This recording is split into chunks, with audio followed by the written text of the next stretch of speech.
On a pu voir précédemment que pour développer une nouvelle feature ou faire un fixe par exemple, quand on a un bug ou quelque chose comme ça, on doit toujours créer une branche et ce pour faire au mieux les choses. C'est vraiment pour être bien organisé.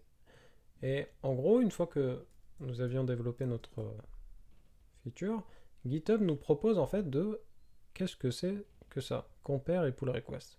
En gros, la branche goodbye en fait contient un commit en plus et en fait vu qu'on l'a créé à partir de la branche master, il nous propose de la remettre vers la branche master et en gros de mettre en commun du coup ces changements là.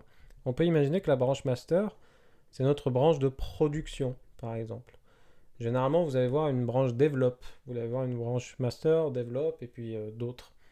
La master, ça va être celle qui est la plus sensible. C'est la production, on va dire.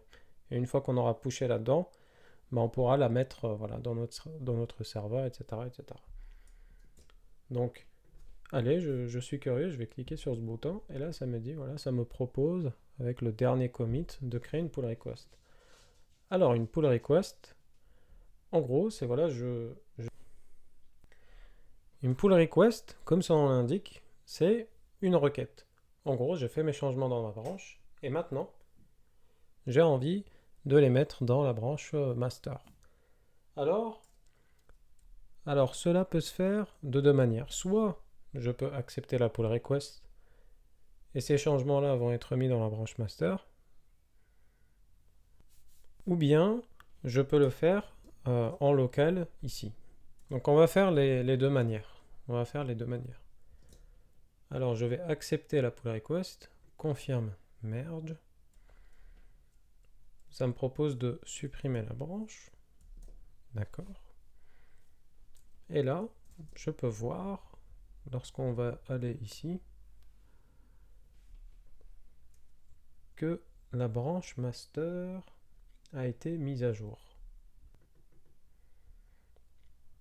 Voilà, ça nous a créé un nouveau commit, qui est le merge de la branche dont on a parlé tout à l'heure.